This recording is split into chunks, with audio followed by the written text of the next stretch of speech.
guys. Pinasabay ko na po yung mga basura ko sa asawa ko. Dahil mamaya, meron pa po akong ibababa mamaya.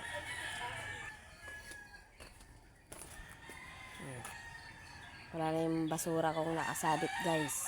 Pinadala ko na sa kanya. Kasi meron pa ako ibababa. May mga basura pa po ako ibababa mamaya. Tingnan nyo guys, pati yung ilaw ng bahay ng tita ko. May kislap-kislap. Kanina pa po yung madaling araw. May kislap-kislap oh.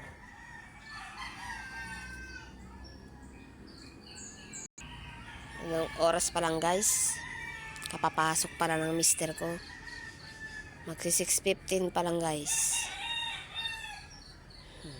Hanggang dito na lang guys. Thank you sa inyong lahat. Pakishare and subscribe na lang po. Thank you.